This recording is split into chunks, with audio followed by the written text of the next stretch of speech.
시간에 말라기서를 끝으로 이제 구약 성경을 다 마쳤습니다. 오늘은 이제 신약 성경 마태복음부터 보겠는데요.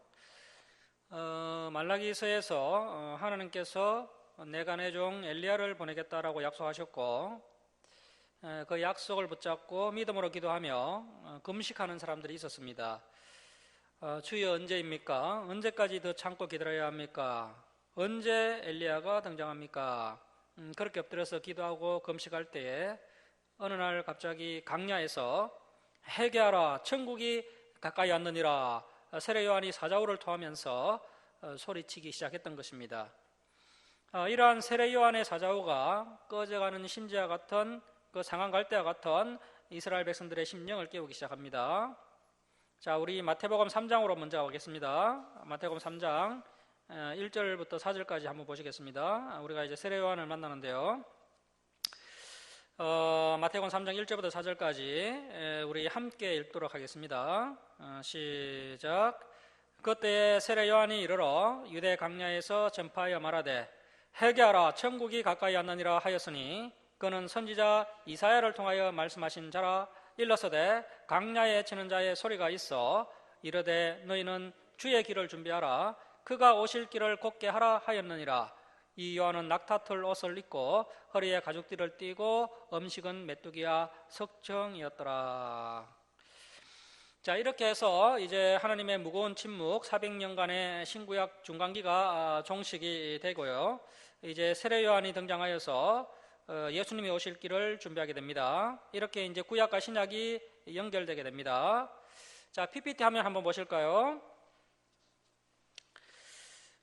우리 이제 신약 성경 서론을 한번 보도록 하겠습니다.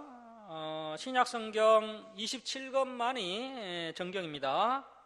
이렇게 이제 신약 성경 27권이 정경으로 결정된 것은 AD 327년 제2차 카라타고 회의 때 신약 성경 27권을 정경으로 확정하게 됩니다. 구약 성경 39권이 정경으로 확정된 것은 AD 90년 얌니아 회의 때 정경으로 결정되었습니다. 물론 뭐 그 이전에도 개인적으로 학자들 간에 이제 신약 성경 27권은 신실하다라고 확정한 사람들이 상당수 있었지만 공식적으로 확정한 것은 AD 397년 카르타고 회의 때 결정되었습니다. 그래서 이제 복음서도 사실 여러 종류가 있었습니다. 그리고 서신서와 계시록도 여러 종류가 있었습니다. 하지만 그 중에서도 27권이 하나님의 말씀이다라고 확정되게 됩니다. 자, 이렇게 정경으로 확정되게 된 기준이 4가지가 있는데요. 자, 화면을 계속 보시면요. 첫 번째는 사도성입니다. 사도성. 예수님과 동고동락했던 12사도가 직접 기록했거나 12사도와 함께했던 직계 제자가 기록한 것이라면 성경적 가치가 있다는 것입니다. 그 다음에 이제 두 번째는 내용성입니다. 내용성. 내용이 다른 성경 내용과 상충되거나 맞지 않으면 안 된다는 것입니다. 하나의 줄기를 가지고 내용적 통일성이 이루어지면 정경적 가치가 있다. 그래서 사도성, 두 번째는 내용성입니다. 그리고 세 번째는 보편성입니다. 보편성. 당시 사도들과 제자들, 초대교회 지도자들을 통하여 인정받고 인용되고 있어야 하고 보편적으로 사용되고 있어야 했습니다. 그래서 세 번째는 보편성. 그리고 이제 네 번째는 영감성. 성령으로 영감된 책이라면 읽을 때에도 그리고 또 설교할 때에도 동일한 영감을 불러일으켜야 한다는 것입니다. 그래서 영감을 불러일으키는 책이라면 정경으로 가치가 있다. 이렇게 4가지 기준, 사도성, 내용성, 보편성, 영감성, 이 4가지 기준을 가지고 정경을 확정하게 됩니다. 그리고 이제 사도행전 15장을 보면 제1차 교회 회의가 나오죠. 제1차 기독교 공의회 예루살렘 회의가 나오는데요. 그때 그 회의의 의리를 보면 28절에 성령과 우리는 이렇게 되어 있습니다. 성령과 우리는.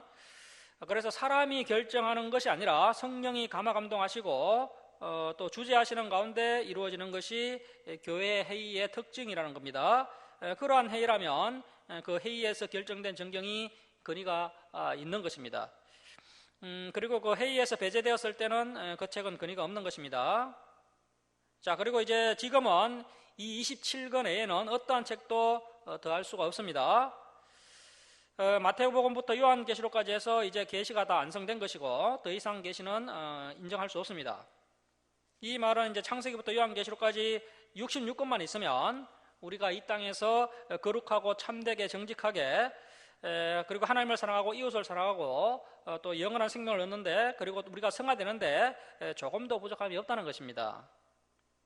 이 66권 외에는 다른 어떤 계시도 필요하지 않을 만큼 이 66권이 우리의 모든 문제를 해결하고 풀기에 안전하고 충분하다는 것이고 그렇게 완벽하게 하나님의 섭리 가운데 이 66권이 완성되었다는 것입니다. 자, 그리고 이제 신약성경 27권을 좀 분류를 해보면요. 다음에 한번 보십시오. 첫 번째는 사복음서가 있는데요. 마태, 마가, 누가복음을 공간복음이라고 합니다. 동일한 관점에서 기록된 성경책입니다. 마태, 마가, 누가복음은 예수님의 공생에 집중하고 있습니다. 그리고 이제 요한복음은 좀 다른 관점에서 예수님을 소개하고 있습니다. 그리고 이제 마태, 마가, 누가, 요한복음을 사복음서라고 이야기합니다. 그리고 이제 AD 64년 네로 황제 박해를 기점으로 상당수의 사도들이 순교를 하게 되고 그리고 각 나라로 흩어지면서 이제 복음 문서의 필요성을 느끼게 된 겁니다. 그래서 이제 AD 64년 네로 황제 박해를 기점으로 해서 이 복음서들이 양성하게 기록되게 됩니다. 그리고 이제 두 번째는 역사서인데요. 역사서는 신약의 역사서는 한 권밖에 없습니다. 사도행전. 전반부는 베드로 중심, 후반부는 바울 중심으로 초대교회의 역사가 기록되어 있습니다. 자, 그 다음에 이제 세 번째는 서신서인데요. 서신서는 모두 21권 있습니다. 그 가운데 이제 바울 서신이 13권을 차지하고 있습니다.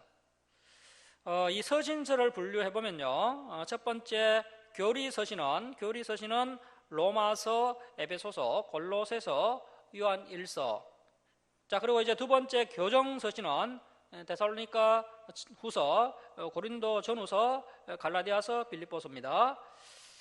이러한 성격을 알고 있어야 우리가 이 성경을 이해하는 데 도움이 됩니다. 자, 교정 서신은 데살로니가 후서, 고린도 전후서, 갈라디아서, 빌립보서가 있다는 것입니다. 교정 서신이기 때문에 당연히 책망하는 내용이 많겠죠. 그러한 분위기를 파악할 수가 있습니다. 자, 그 다음에 이제 세 번째 격려서신은 칭찬하고 격려하는 내용이 가득 차 있는 성경책인데요. 데살로니가 전서, 베드로 전서입니다. 그리고 이제 네 번째 통보서신은 요한 2서, 요한 3서. 그 다음에 이제 다섯 번째 경계서신은 베드로 후서, 유다서. 그 다음에 여섯 번째 당부서신은 빌레몬서. 그리고 일곱 번째 건면서신은 히브리서, 야고보서입니다. 그리고 여덟 번째 지도서신은 디모데 전후서, 디도서입니다. 이렇게 이제 서신서가 구성되어 있습니다. 그리고 이제 마지막 아홉 번째 예언서가 있는데요. 요한계시록입니다. 자, 이렇게 해서 이제 신약성경 27권이 완성되게 됩니다. 자, 이제 이 복음서 파노라마 한번 보십시오. 이제 사복음서를 좀 비교해 대조해 보면요. 먼저 이 마태복음은 유대인이면서 유대인의 왕으로 오신 예수님을 소개하고 있습니다. 구약 성경 곳곳에 메시아가 오신다라는 예언들이 있는데 그런 그 구약의 메시아 예언들이 이 예수님으로 말미암아 성취가 되었다. 그래서 특별히 마태복음은 유대인의 왕으로 오신 메시아를 소개하고 있습니다. 그래서 이제 마태복음에는 특별히 이제 구약 인용구가 가장 많이 나옵니다. 기록 순서로 보면 마태복음이 가장 먼저 나오면 안 되는데 구약 인용구, 구약 성경을 가장 많이 인용하고 있기 때문에 신약 성경의 첫 번째 자리를 차지하게 된 것입니다. 자, 그래서 이 마태복음은 구약 성경을 사랑하는 또 구약 성경을 중요하게 여기는 유대인을 위한 복음서입니다. 그래서 이 마태복음의 제1차 독자가 유대인이고 구약 예언을 성취하러 오신 예수님입니다. 그 다음에 이제 마가복음은 예수님은 왕으로 오셨지만 일반 왕하고는 다르다는 겁니다. 백성을 섬기는 왕으로 오셨다. 그리고 유대인만 부르시는 것이 아니라 천하 만민을 부르기 위해서 예수님이 오셨다. 그러한 관점에서 이 마가복음이 써집니다. 그래서 이 마가복음은 이방인을 위한 복음서. 그래서 1차 독자는 이방인입니다. 이방인. 그래서 마태복음의 1차 독자는 유대인, 그리고 마가복음의 1차 독자는 이방인. 그리고 누가복음은 예수님이 죄인을 찾으신다. 그리고 병든 자, 죄인, 세리 창녀, 또 사마리아인, 가난한 과부, 여인을 찾으신다. 약한 사람들에게 관심이 많으신 예수님을 소개하고 있습니다. 그러면서 또 여인의 후손으로 오셨다. 여기까지 나갑니다. 여인의 후손으로 오셨다. 자, 그리고 이제 요한복음은 하나님의 아들이신 예수님, 하나님의 아들이 예수님이신데 그분이 또 하나님이다. 이런 놀라운 이야기를 하고 있습니다. 하나님의 아들이 예수님인데 그분이 바로 하나님입니다. 요한복음은 예수님의 공생애보다는 예수님의 신성에 집중하고 있습니다. 자, 이렇게 사복음서의 컬러가 각각 다르게 전거되고 있습니다. 자, 이렇게 여러 사람들을 통해서 말씀이 전거될 때 하나님의 모습이 좀 더 명확하게 드러나게 됩니다. 이 네 복음서의 컬러가 각각 다르면서 예수님의 모습이 명확하게 그려지게 된 것입니다. 우리가 구약 성경을 통해서 하나님을 배웠습니다. 이제는 사복음서를 통해서 하나님의 아들 예수님을 배울 차례입니다. 그리고 이제 사도행전 이후에는 우리가 성령님을 배우게 될 것입니다. 자, 우리가 이제부터 이제 성자 하나님을 만나보도록 하겠습니다. 자, 다음 화면 보십시오. 마태복음의 개요 보시겠습니다. 먼저 첫 번째 마태가 이야기하고 싶은 것은요, 아브라함과 다윗의 자손 예수 그리스도를 증거하고 싶어 합니다. 그래서 마태복음 1장 1절을 한번 보시면 1절을 보시면 이제 특별히 1차 독자가 유대인이기 때문에 유대인이 기대하는 메시지라면 아브라함과 다윗의 자손 예수 그리스도여야 합니다. 이것이 유대인에게는 가장 중요한 겁니다. 그래서 마태복음 1장 1절을 열자 말자 1차 독자에게 맞추어서 아브라함과 다윗의 자손 예수 그리스도의 계보라 하면서 족보가 쭉 나오는 것을 볼 수 있는데요. 중심 인물은 역시 아브라함과 다윗입니다. 자, 그리고 이제 17절을 보시면요, 또 아브라함부터 다윗까지 역시 기준은 아브라함과 다윗입니다. 이렇게 메시아의 혈통적, 법적 정통성을 증명하는 겁니다. 그래서 이제 아마 역대상서를 보고 기록한 것 같습니다. 역대상서를 보고 기록을 했는데 이것도 의도적으로 또 족보를 만들어내고 있습니다. 그래서 이제 14대에 맞추어서 멀쩡한 왕들을 빼고 14대에 맞추어서 이제 족보를 기록하고 있습니다. 그래서 이 내용은 이제 역대상서를 보충해서 보아야 명확하게 알 수가 있고요. 아무튼 뭐 중요한 인물은 아브라함과 다윗입니다. 이렇게 철저하게 유대인의 입장에서 이 마태복음을 시작하고 있습니다. 그래서 이제 번호를 한번 달아 놓으시면 좋겠습니다. 마태복음 1장 1절 앞에다가 1이라고 적으시고요. 그냥 번호만 달아 놓으십시오. 1. 아브라함과 다윗의 자손 예수 그리스도. 그리고 이제 1장 21절 앞에다가요. 21절 앞에 2라고 적으시고요. 죄에서 구원하시는 메시아. 자, 1장 21절 말씀 보십시오. 2. 제 아들을 낳으리니 이름을 예수라 하라. 이는 주십니다. 그가 자기 백성을 그들의 죄에서 구원할 자이심이라 하니라. 자, 여러분, 우리의 죄 문제에 있어서요, 예수님이 아니면 큰일 날 뻔했습니다. 예수님은요, 강대국의 압제에서 우리를 구원해 주시거나 또 우리의 문제에서 우리를 구원해 주시기 위해 오신 분이 아니라는 겁니다. 당시 유대인들은 메시아가 오시면 로마의 압제에서 자신들을 구원해 줄 것이라고 생각을 했습니다. 그래서 여호수아 같은 분이 등장하지 않겠나. 그런데 이런 초라한 모습으로 예수님이 오신 겁니다. 자, 그래서 예수님이 이야기하는 것은요, 강대국이 중요한 것이 아니고 너희의 소원이 중요한 것이 아니고 인간의 문제에 있어서 이 죄의 문제만큼 중요한 것이 어디 있느냐? 내가 죄로부터 해방해 주겠다. 그래서 죄로부터 구원해 주실 자로 오셨다는 겁니다. 그래서 죄에서 구원하시는 메시아를 소개하고 있고요. 자, 이제 세 번째는 다윗의 동네 베들레헴에서 나신 메시아를 증거하고 있습니다. 2장 1절 보십시오. 2장 1절에 3이라고 적으십시오. 다윗의 동네에 베들레헴에서 나신 메시아, 번호만 그냥 달아놓으시기 바랍니다. 자, 2장 1절 말씀 보시면 헤롯 왕 때에 예수께서 유대 베들레헴에서 나심에, 이것도 참 신기한 이야기죠. 예수님의 부모님은 갈릴리 나사렛 사람입니다. 그런데 이때 마침 로마 황제가 호정령을 내리는 바람에 만삭된 마리아가 남편 요셉과 함께 호적 등록하러 베들레헴에 올라갑니다. 베들레헴으로 갑니다. 요셉도 마리아도 다 다윗의 후손입니다. 유다 지파 사람들입니다. 그래서 이제 본적이 베들레헴이기 때문에 호적 등록하러 베들레헴으로 갔다가 거기서 이제 예수님이 태어나신 겁니다. 이렇게 해서 미가의 예언이 성취가 됩니다. 자, 그리고 이제 네 번째는 유대인의 왕으로 오신 메시아, 유대인의 왕으로 오신 메시아. 2장 2절 앞에 사라고 적으십시오. 2장 2절, 유대인의 왕으로 오신 메시아. 유대인의 왕, 이것도 마태복음의 중요한 내용입니다. 그래서 예수님의 십자가 제패도 보면요, 그 마태복음 27장 37절에 그 예수님의 십자가 제패를 보면 유대인의 왕 이렇게 되어 있습니다. 그래서 마태복음에 있어서 역시 중요한 것은 유대인의 왕으로 오신 메시아.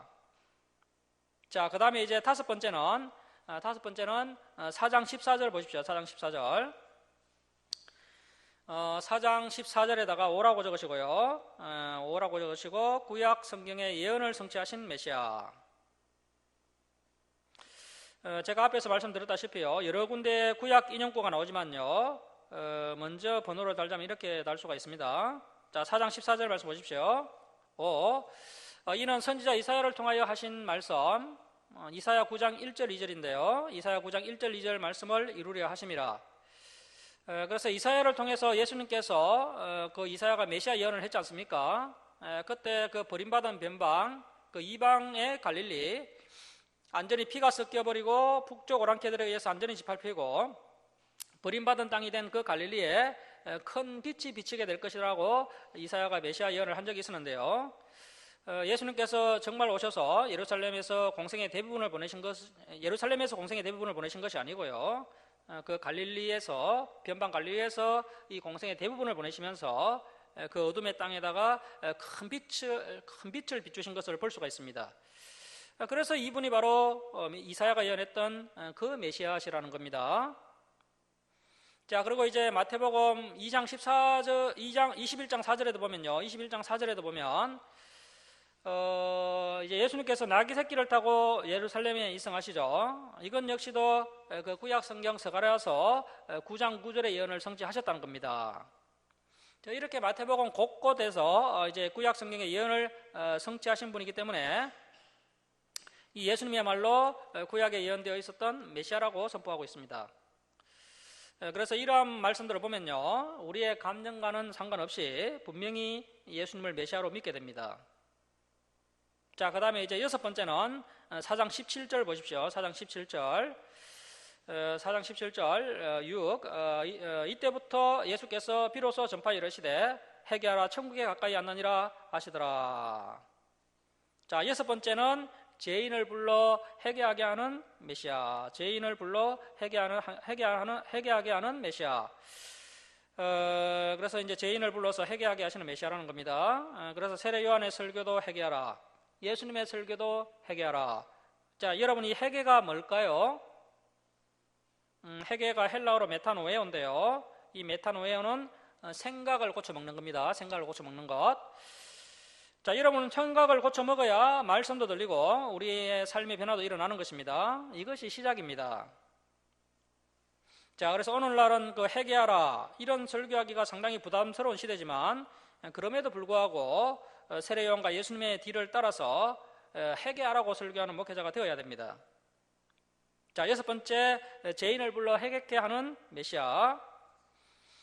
자, 그리고 이제 마태복음 9장 13절 하반절 보십시오. 마태복음 9장 13절 하반절. 마태복음 9장 13절 하반절 보시면요, 나는 의인을 부르러 온 것이 아니요 죄인을 부르러 왔노라. 자, 그래서 이 죄인이라는 것은요, 나는 죄인입니다라고 고백하는 사람을 말하는 겁니다. 나는 죄인입니다라고 고백하는 사람을 예수님께서 부르신다는 것입니다. 나는 끝까지 죄인이 아닙니다 하면서 죄를 짓는 사람은요, 부름받지 못합니다. 나는 죄인입니다라고 하는 겸손한 사람을 부르신다는 것입니다. 자, 이렇게 여섯 번째, 죄인을 불러 회개케 하는 메시아. 그 다음에 일곱 번째가 중요한 이야기인데요. 진리를 가르치시는 메시아. 진리를 가르치시는 메시아. 역시 진리 중에 진리는 산상순입니다. 산상순. 자, 그래서 5장에다가 7이라고 적으십시오. 5장에 7이라고 적으시고요. 5장부터 7장까지가 산상순입니다. 예수님의 설교입니다. 하나님이신 예수님께서 인간으로 오셔서 직접 하신 설교니까 대단한 설교신 거죠. 신구약 성경 중에서 가장 보배로운 말씀입니다. 우리가 그동안 구약 성경을 통해서 기본기를 어느 정도 닦아놓았기 때문에 이 산상수훈도 이제 새롭게 이해가 될 것입니다. 어렵지 않게 이해가 될 것입니다. 자, 예수님께서 왜 산상수훈 설교를 하셨을까요? 감탄하고 놀라라고 주신 말씀일까요? 아닙니다. 이 산상수훈 결론을 보시면요, 지키라고 주신 말씀입니다. 그래서 이 로마 시대 때 기독교인들이 로마 제국을 변화시키고 또 헬라 문화를 이겨낼 수 있었던 이유는 당시 성도들이 이 산상수훈의 말씀을 그들의 삶 가운데 문자 그대로 실천했기 때문에 이 로마 사회가 뒤집어질 수 있었던 것이고요. 그것이 또 기독교인들의 능력이 된 것입니다. 여러분, 오늘날 우리 기독교가 이렇게 세상으로부터 밟히고 있습니까? 이 짠맛을 잃어버렸기 때문이죠. 그래서 이 경건의 모양도 없을 뿐 아니라요, 이제 경건의 능력도 없다는 겁니다. 이 경건의 능력이 무엇입니까? 말씀대로 살아가는 능력입니다. 자, 여러분, 목회자에게 있어서 가장 큰 능력이 뭘까요? 야, 우리 목사님 정말 말씀대로 바보같이 살아가신다. 이것이야말로 목회자에게 있어서 가장 큰 능력입니다. 그런데 오늘날 이 산상수훈의 정신을 잃어버렸기 때문에요, 한국교회가 세상으로부터 밟히고 있는 겁니다. 여러분, 이 산상수훈을요, 의미적으로 해석을 하면 안 됩니다. 희석시키고 약화시키면 안 됩니다. 있는 그대로 정직하게 받아들여야 합니다. 문자 그대로 받아들이고 문자 그대로 지키려고 노력해야 됩니다. 자, 5장 1절 말씀 보십시오. 5장 1절, 진리를 가르치시는 메시아. 7, 진리를 가르치시는 메시아. 우리 1절에서 3절까지 함께 읽겠습니다. 시작. 예수께서 무리를 보시고 산에 올라가 앉으시니 제자들이 나온지라 입을 열어 가르쳐 이르시되 심령이 가난한 자는 복이 있나니 천국이 그들의 것이며. 자, 일단 우리의 마음이 가난해야 합니다. 마음이 가난한 자는 복이 있다. 그래서 우리의 마음을 높이 두면 안 됩니다. 자, 누가복음을 보면요, 그런데 누가복음을 보면 이 마음이 빠져 있습니다. 가난한 자는 복이 있나니 이렇게 되어 있습니다. 가난한 자는 복이 있나니 천국이 그들의 것이다. 그래서 여러분, 우리가 마음도 가난해야 하고요, 물질적으로 가난해야 이 복을 알게 됩니다. 그러한 자들이 천국에 들어가게 된다는 것입니다. 하나님의 말씀대로 살다 보니까요, 하나님의 뜻대로 살다 보니까 우리가 욕심을 자꾸 포기하게 되고, 그래서 우리가 서서히 가난해져야 됩니다. 그 다음에 이제 네 번째 말씀 보시면요, 애통하는 자는 복이 있나니 그들이 위로를 받을 것이며 온유한 자는 복이 있나니 그들이 땅을 기업으로 받을 것이며. 세상에서는 자기 것을 챙기고 자기 것을 주장해야 무엇을 받을 수 있다 이렇게 이야기하지만 예수님은 역설적인 이야기를 하십니다. 이것을 파라독소라고 이야기하죠. 파라독소. 온유한 자가 복이 있고 그들이 땅을 기업으로 받게 될 것이다. 자, 6절 말씀 보십시오. 의에 줄이고 목마른 자는, 이것은 뭐 내가 더 어렵게 살아야 하는데, 내가 정말 더 선하게 살아야 하는데 이렇게 내가 살았어야 되겠느냐, 그런 뜻이죠. 의에 줄이고 목마른 자는 복이 있나니 그들이 배부를 것이며. 여러분, 이 진리를 가지고 한번 몸부림쳐 보십시오. 의에 줄이고 목마르게 될 것입니다. 애통하게 될 것입니다. 그런 자가 또 복된 인생이라는 겁니다. 자, 7절 말씀 보십시오. 긍휼히 여기는 자는 복이 있나니 그들이 긍휼히 여김을 받을 것이며 마음이 청결한 자는 복이 있나니 그들이 하나님을 볼 것이며 화평하게 하는 자는 복이 있나니 그들이 하나님의 아들이라 일컬음을 받을 것이며. 의를 위하여 주를 씁니다. 의를 위하여, 자기를 위하여가 아닙니다. 의를 위하여. 이 의라는 것은요, 하나님 나라와 하나님의 뜻을 이야기하는 겁니다. 하나님 나라와 하나님의 뜻을 위하여 박해를 받은 자 주를 칩니다. 박해를 받을 자가 아닙니다. 박해 내일 받아야지 모레 받아야지 이러다가 그냥 끝나는 겁니다. 의를 위하여 박해를 받은 자, 이미 손해본 자, 이미 희생한 자, 박해를 받은 자는 복이 있나니 천국이 그들의 것임이라. 자, 여러분, 이것만큼 확실한 구원의 메시지가 어디 있겠습니까? 마음으로 믿어 의에 이른다, 구원에 이른다, 이 말씀도 구원의 메시지지만 그것은 어린아이 같은 구원의 메시지고요, 이 산상수훈 같은 말씀, 하나님께서 직접 가르쳐 주신 이 구원의 메시지에도 우리가 귀를 기울여야 한다는 것입니다. 자, 11절 말씀 보십시오. 나로 말미암아 너희를 욕하고 박해하고 거짓으로 너희를 거슬러 모든 악한 말을 할 때에는 너희에게 복이 나니 기뻐하고 즐거워하라. 하늘에서 너희의 상이, 이 상은 보상입니다. 보상이 많게 될 것이다. 보상이 큼이라. 너희 전에 있던 선지자들도 이같이 받게 하였느니라. 너희는 세상의 소금이니 소금이 만일 그 맛을 잃으면 무엇으로 짜게 하리요? 후에는 아무 쓸데없이 다만 밖에 버려져 사람에게 밟힐 뿐이니라. 소금은 맛을 잃으면 아무 짜게도 쓸모가 없습니다. 지금 우리 기독교가 맛을 잃어가고 있습니다. 자, 그런데 여기에서 이야기하는 것은 무엇일까요? 보통 소금 이야기 할 때 많은 목사님들이요, 부패를 방지하는 방부제 역할을 많이 강조하는데요. 자, 여러분 이 13절 문맥을 자세히 한번 살펴보십시오. 방부제 역할은 나오지 않고요, 핵심이 무엇입니까? 소금과 같이 자신을 녹여서 맛을 내야 한다는 겁니다. 소금과 같이 자신을 희생해서 맛을 내야 한다는 것입니다. 우리 기독교인들이 희생을 하고 헌신을 하고 또 봉사를 해서 우리의 이웃들이 살맛 나도록, 야, 저 기독교인들 덕분에, 저 목사님 덕분에, 저 장로님 덕분에, 저 권사님, 저 집사님 덕분에 참 살맛이 난다, 이렇게 하는 그 희생정신을 이야기하는 것입니다. 희생을 하는 모습이 있어야 한다는 것입니다. 자신을 녹여서 맛을 내는 삶을 살아야 한다는 것입니다. 그게 핵심입니다. 자, 그 다음에 이제 14절 말씀 보십시오. 너희는 세상의 빛이라. 자, 성도가 비춰야 할 빛이 뭘까요? 산 위에 있는 동네가 숨겨지지 못할 것이요, 사람이 등불을 켜서 말 아래에 두지 아니하고 등불 때 위에 두나니 이러므로 집안 모든 사람에게 비치느니라. 이같이 너희 빛이 사람 앞에 비치게 하여 그들은 세상 사람들입니다. 세상 사람들로 주를 씁니다. 너희 착한 행실을 보고. 자, 그러면 우리가 비춰야 할 이 빛이 무엇입니까? 우리 성도들이 비춰야 할 빛은요, 착한 행실입니다.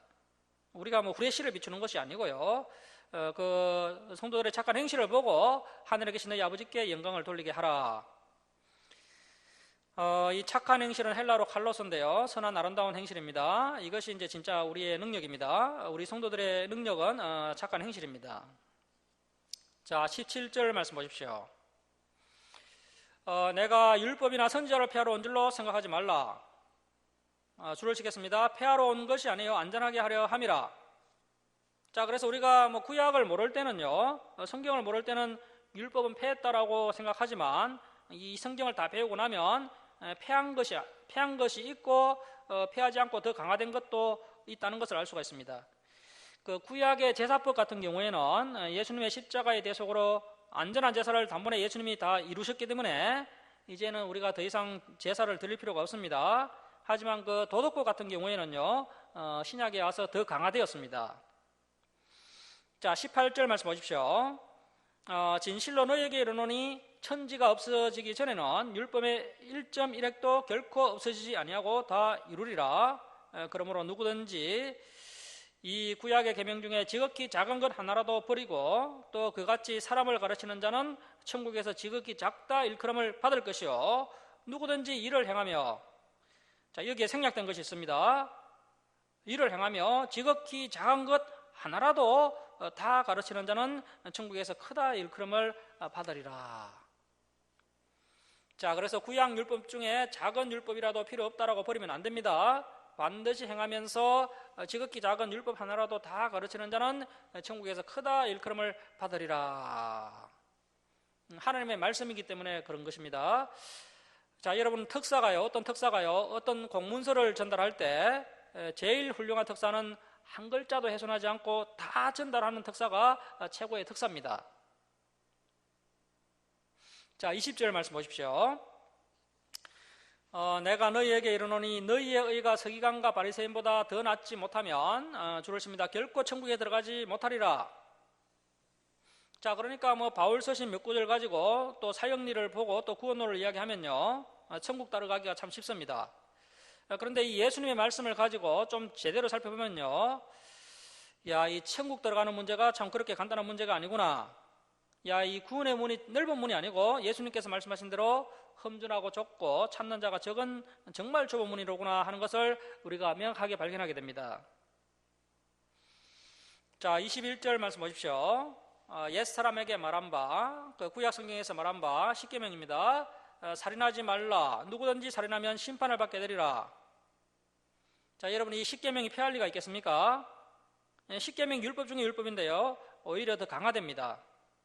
살인하지 말라. 누구든지 살인하면 심판을 받게 되리라 하였다는 것을 너희가 들었으나 나는 너희에게 강하여서 다시 이르노니 형제에게 노하는 자마다 심판을 받게 되고 형제를 대하여 라가, 바보입니다. 바보. 어떤 번역서는 골빈놈이라고 번역해 놓은 것도 있습니다. 바보라고 하는 자는 공회에 잡혀가게 되고 미련한 놈이라고 하는 자는 줄을 칩니다. 지옥불에 들어가게 되리라. 자, 여러분, 이것은 진짜 지옥불입니다. 여기까지만 봐도요, 야, 우리가 사람을 미워하다가는 정말 큰일 나겠다라는 마음이 들죠. 자, 그러니까 우리가 살펴보고 있는 이 말씀은요, 참 대단한 설교입니다. 하나님이신 예수님께서 인간에게 오셔서 직접 하신 설교입니다. 그 어떤 교회의 전통과 교리보다 앞서 있는 말씀입니다. 이 신구약 성경 중에서 가장 보배로운 말씀입니다. 자, 23절 말씀 보십시오. 그러므로 예물을 제단에 드리려다가, 예배를 드리려다가 거기서 내 형제에게 원망 들을 만한 일, 그러니까 형제를 화나게 한 일이 있거나 욕을 한 일이 있는 것이 생각이 나거든. 예물을 제단 앞에 두고 먼저 가서 형제와 화목하고 화해하고 그 후에 와서 예물을 드리라. 너를 고발하는 자, 그래서 이제 감정적 피해를 입은 자와 함께 길에 있을 때 급히 사하라. 화목하고 사과해라. 그 고발하는 자가 너를 재판관에게 내어주고 재판관이 옥리에게 내어주어 옥에 가둘까 염려하라. 진실로 내게 이르노니 내가 한 푼이라도 남김없이 다 갚기 전에는 결코 거기서 나오지 못하리라. 그래서 무슨 일이 있어도요, 성도가 성도의 마음을 상하게 하거나 욕을 하거나 또 굴욕적인 말을 하거나 화를 내서는 안 된다는 것입니다. 실수를 했다면 빨리 사과하고 화해하라는 겁니다. 오늘날 한국 교회들 중에요, 분쟁이 많이 일어나는 교회가 상당히 많은데요, 서로 절대로 양보하지 않습니다. 서로에게 계속 상처를 주고 있습니다. 이 산상수훈의 말씀만요, 조금만 공부해도요, 우리가 이렇게 서로 타협점을 찾을 수가 있습니다. 그런데 이 말씀을 모르기 때문에요, 그렇게 안 하려고 합니다. 그리고 이제 27절 말씀 보십시오.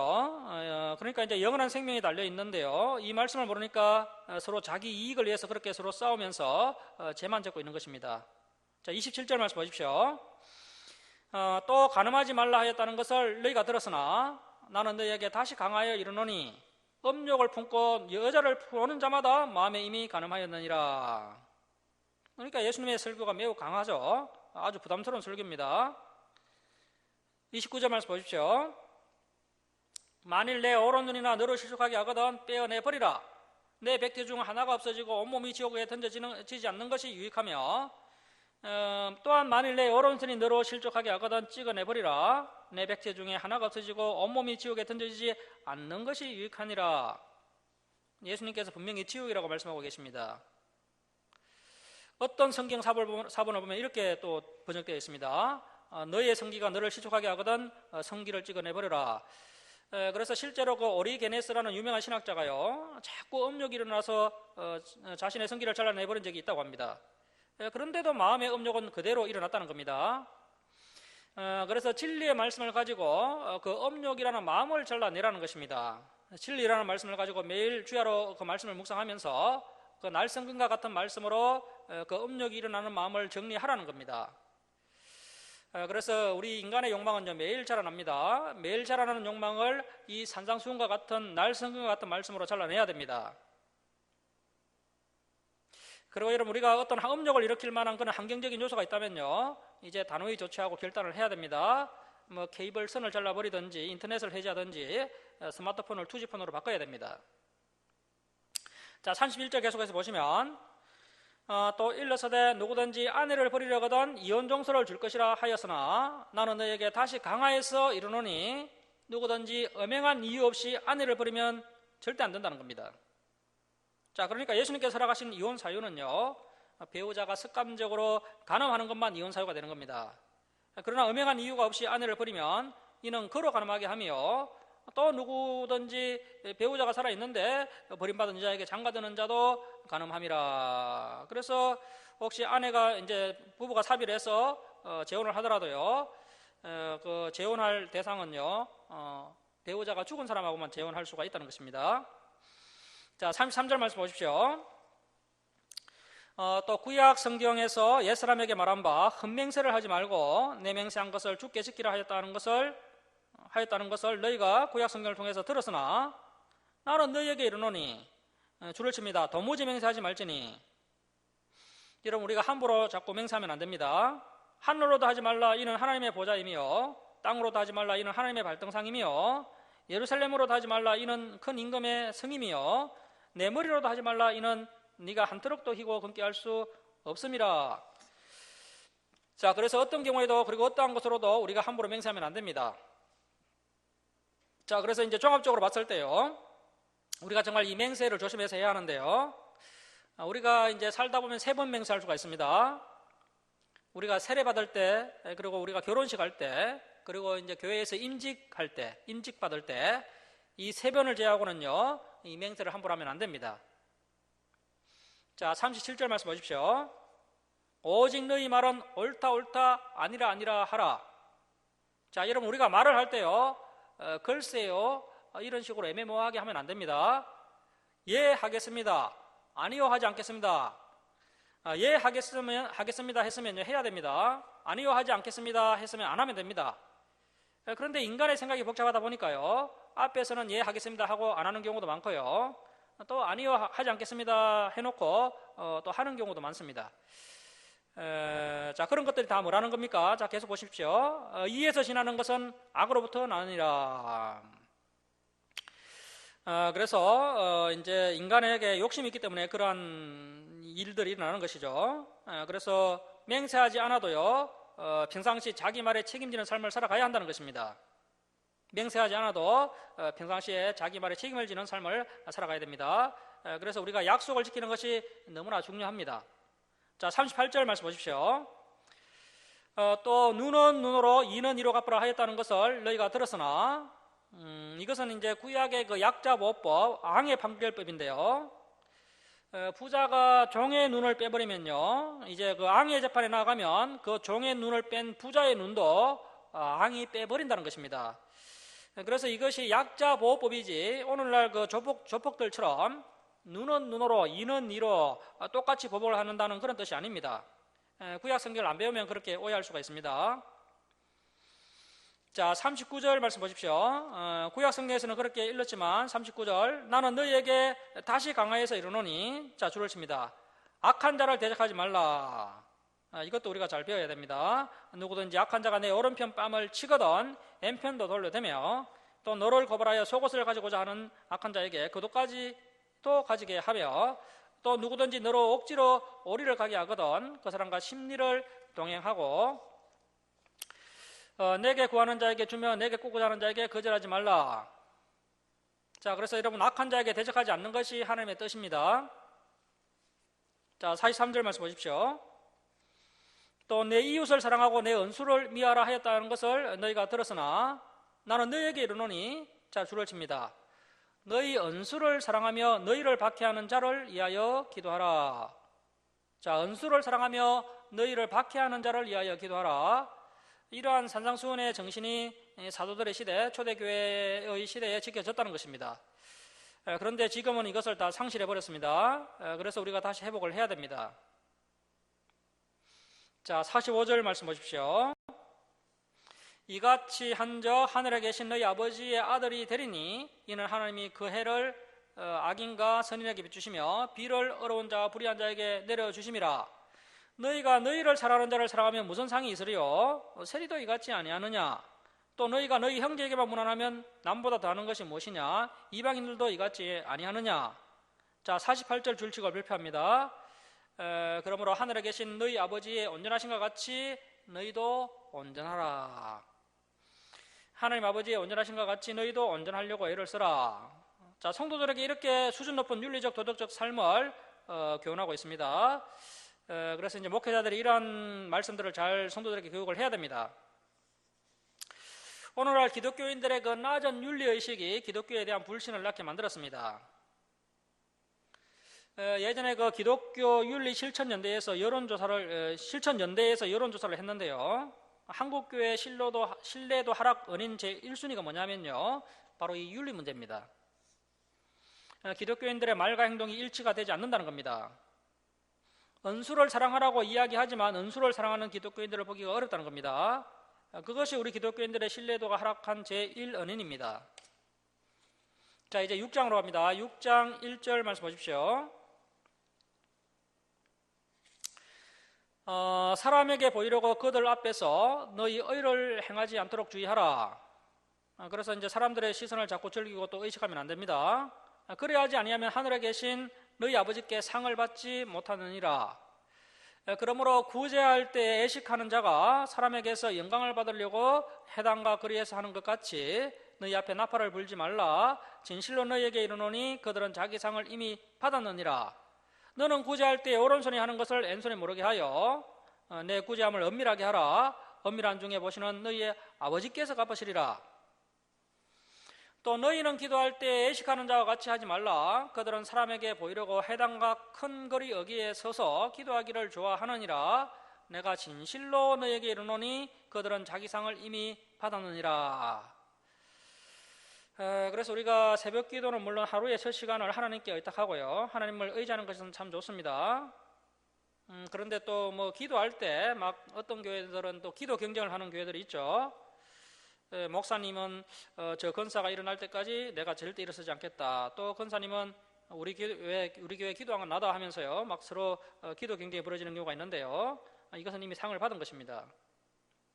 자, 6절 말씀 보십시오. 너는 기도할 때 내 골방에 들어가 문을 닫고 은밀한 중에 계신 내 아버지께 기도하라. 자, 그래서 기도는 은밀하게 하는 겁니다. 공동체를 위한 기도, 예배를 위한 기도, 또 선교와 전도를 위한 기도, 그러한 기도는 교회 공동체와 함께 기도하고요, 그 밖의 기도는 은밀하게 개별적으로 하는 겁니다.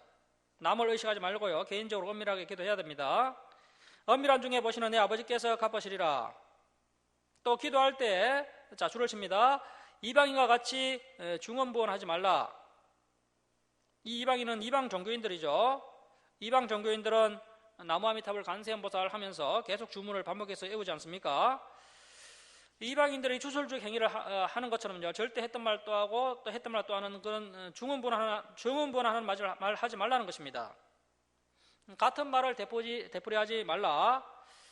여러분, 우리가 중언부언하는 이유가 이제 두 가지가 있는데요. 첫 번째는요, 하나님께서 잘 모른다고 생각하기 때문에 자꾸 중언부언하는 겁니다. 자, 여러분, 우리 하나님께서 뭘 잘 모르시겠습니까? 우리 하나님께서 모르시는 것이 있습니까? 하나님께서 우리의 마음을 모르십니까? 우리의 의도를 모르십니까?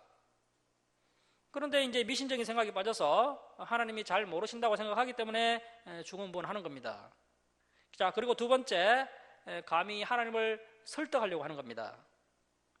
우리가 하나님께 설득을 당해야 하는데 하나님을 설득하려는 생각이 있는 겁니다. 그래서 중언부언하는 겁니다. 자, 중언부언하지 말라. 그들은 말을 많이 하여야 들으실 줄로 생각하느니라. 자, 그러면 말을 많이 하라는 겁니까? 아니면 적당히 하라는 겁니까? 적당히 하라는 것이죠. 자, 8절 말씀 보십시오. 그러므로 그들을 범하지 말라. 구하기 전에 너희에게 있어야 할 것을 하나님 너희 아버지께서 아시느니라. 그러므로 너희는 이렇게 기도하라. 자, 그래서 이제 주기도문이 나오는데요. 이 주기도문이 상당히 짧고 간결합니다. 이제 예수님께서 기도의 표준을 제시하십니다. 자, 첫 번째, 하늘에 계신 우리 아버지여. 기도할 때요, 여호와여 하고 기도하면 안 됩니다. 하나님의 이름을 함부로 부르면 안 됩니다.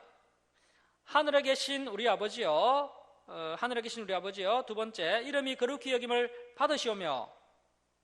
자, 우리 하나님 아버지는요, 자신의 이름을 상당히 챙기십니다. 예배 드릴 때 하나님의 거룩함을 훼손시키면 안 됩니다. 물론 우리가 가톨릭처럼 분위기를 인위적으로 거룩하게 조장할 필요는 없습니다. 하지만 예배 드릴 때 예배 분위기가 흐트러지면 안 됩니다. 그래서 하나님의 거룩한 이름이 훼손받지 않도록 조심을 해야 됩니다. 그리고 이제 기도할 때는요, 하나님의 거룩한 이름을 높여드리고 하나님을 찬양하는 고백들이 따라와야 됩니다. 자, 그리고 이제 세 번째 줄칙을 발표합니다. 제일 중요합니다. 주기도문의 핵심입니다. 나라가 임하시오며 뜻이 하늘에서 이루어진 것 같이 땅에서도 이루어지이다. 이것이 주기도문의 중심 내용입니다. 자, 그러니까 기도의 중심은요, 내 나라, 내 뜻, 내 소원이 아니라 철저하게 이 기도의 중심은 하나님의 나라와 하나님의 뜻이 우리 기도의 중심이 되어야 한다는 것입니다. 자, 그래서 우리 주사랑교회가 주일에 예배 드릴 때요, 성도님들이 이제 대표 기도할 때 반드시 하나님의 나라와 하나님의 뜻을 위해서 기도를 해야 됩니다. 자, 그리고 이제 11절 말씀 보십시오. 11절. 오늘 우리에게 일용할 양식을 주시옵고, 주시옵소서라고 기도할 수 있는 것 중에 하나가요, 일용할 양식입니다. 자, 그래서 우리가 살아가는 데 있어서 필요로 하는 것은요, 우리가 이렇게 기도할 수 있고요, 또 하나님 아버지께서 우리 자녀들이 삶을 유지할 수 있도록 우리의 기도를 들으시고 반드시 필요를 채워주신다는 겁니다. 자, 12절. 우리가 아버지에게 죄지은 자를 사하여 준 것 같이, 번역이 좋지 않은데요, 다시 번역을 하면 우리가 잘못한 사람을 용서하여 준 것 같이, 우리가 누구간데 타인의 죄를 사합니까? 새 번역 주기도문에서는 수정을 잘 해놓고요, 본문은 아직까지 수정을 안 했습니다. 잘못한 사람을 용서하여 준 것 같이 우리 죄를 사하여 주셨고, 그래서 죄는요, 예수님만 사하여 주실 수 있습니다.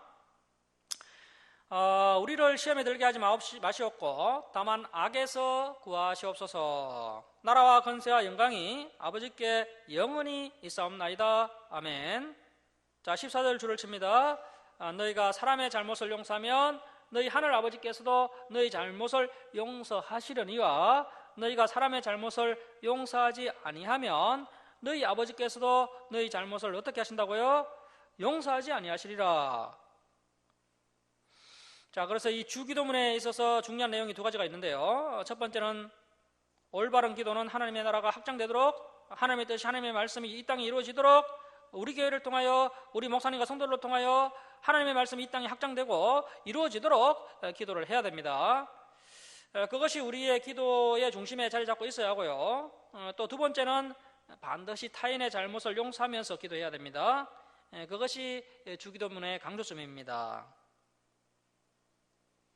자, 그 다음에 이제 16절 말씀 보십시오. 금식할 때 너희는 애식하는 자들과 같이 슬픈 기색을 보이지 말라. 그들은 금식하는 것을 사람에게 보이려고 얼굴을 흉하게 하느니라. 내가 막 40일 금식 기도했다 하면서 자랑을 하면 아무런 의미가 없습니다. 내가 진실로 너희에게 이르노니 그들은 자기 상을 이미 받았느니라. 너는 금식할 때에 그 머리에 그 기름을 바르고 얼굴을 씻어라.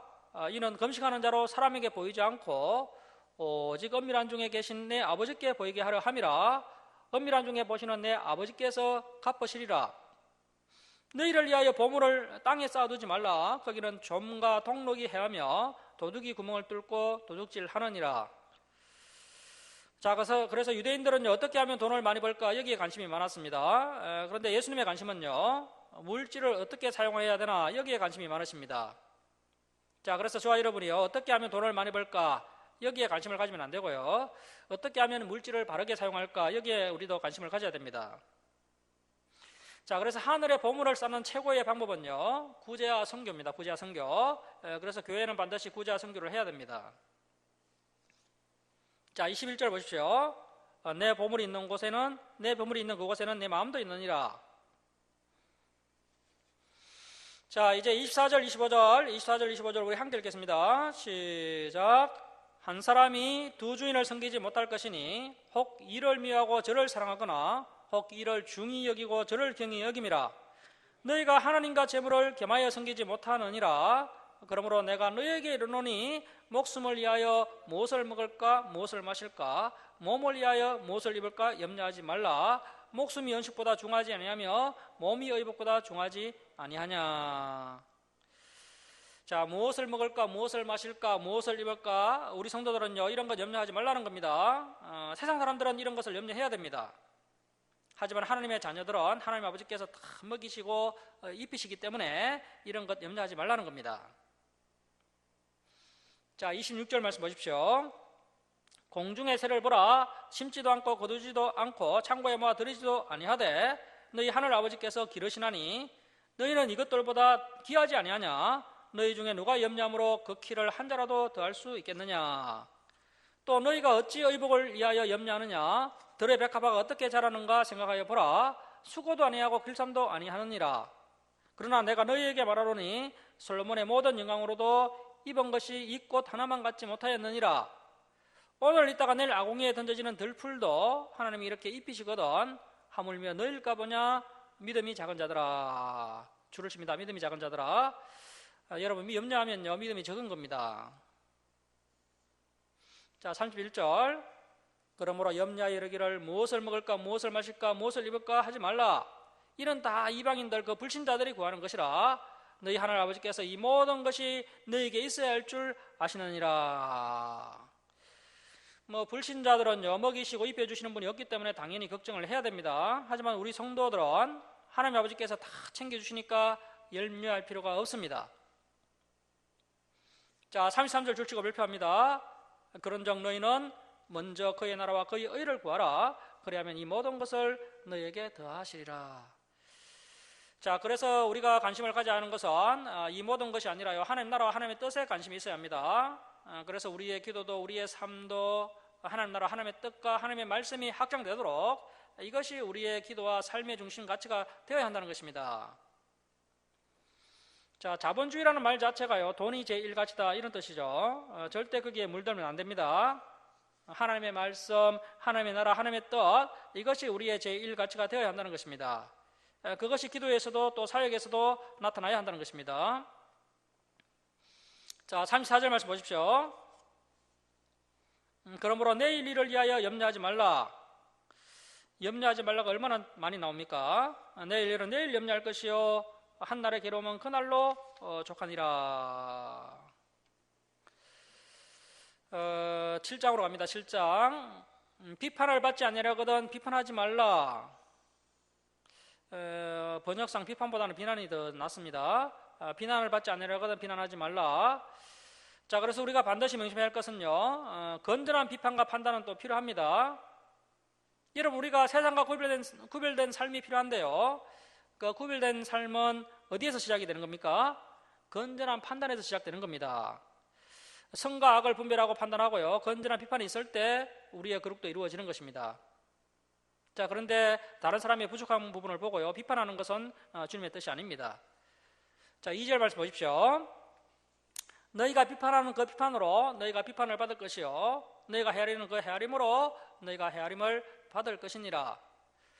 어찌하여 형제의 눈 속에 있는 작은 티는 보고 내 눈 속에 있는 덜보는 깨닫지 못하느냐. 보라 내 눈 속에 있는 덜보가 있는데 어찌하여 형제에게 말하기를 나로 내 눈 속에 있는 티를 빼게 하라 하겠느냐. 애식하는 자여. 자 줄을 칩니다. 먼저 내 눈 속에서 큰 덜보를 빼어라. 그 후에야 밝히 보고 형제의 눈 속에서 티를 빼리라. 자 6절입니다. 거룩한 것. 이 거룩한 것은 진리입니다. 진리, 말씀, 예수님의 가르침. 그 예수님의 진리의 말씀을 계획해 주지 말며 너희 진주 그 진리를 대제 앞에 던지지 말라. 그래서 이제 돼지 같던 사람이 있고 개 같던 사람이 있다는 것인데요. 자 그들이 그것을 발로 밟고 돌이켜 너희를 찢어 상하게 할까 염려하라. 그래서 이 개와 돼지 같던 사람들은요 바로 서기관과 바리새인들을 이야기하는 것입니다. 그들은 진리의 적대적인 사람들입니다. 그들 앞에서는 조심을 해야 됩니다. 그리고 이제 오해가 많은 구절인데요 7절 말씀 보십시오. 구하라 그리하면 너에게 주실 것이요 찾으라 그리하면 찾아낼 것이요 문을 두드리라 그리하면 너에게 열릴 것이니. 자 구하고 찾고 두드리라는 말씀이 나오는데요 이 말씀은 세상적인 것을 놓고 자꾸 구하고 찾고 두드리라는 그런 말씀이 아닙니다. 누가복음에도 이제 똑같은 말씀이 나오는데요. 누가복음에서는 주기도문이 나오고 나서 바로 이 기도의 자세로 이 부분이 나오는 것입니다. 그래서 누가가 시간대 순서대로 기록을 했기 때문에요. 누가가 더 정확하게 기록을 했습니다. 이것은요 주기도문을 놓고 어떤 자세로 기도해야 할 것인가. 다시 말하면 하나님 나라와 하나님의 뜻과 하나님의 말씀이 확장되도록 우리가 기도를 해야 될 텐데 그런 하나님 나라 확장이라는 기도 제목을 놓고 우리가 어떤 자세로 기도해야 할 것인가를 말씀하신 것입니다. 그래서 하나님 나라를 위해서 헌신을 해보면요 사실 뭐 결과가 잘 나타나지 않습니다. 그럴 때 이제 포기하지 말고 적극적으로 끈기 있게 기도하면 반드시 응답받게 될 것이라는 겁니다. 자 그래서 우리의 그 세상 욕심을 놓고 기도하는 것이 아니라 하나님 나라와 하나님의 뜻을 놓고 이렇게 한번 기도를 해보십시오. 반드시 우리를 통해서 하나님 나라가 확장이 됩니다. 우리 교회를 통해서 하나님의 뜻이 이루어지게 됩니다. 그 이야기를 하는 것입니다. 자, 9절 말씀입니다.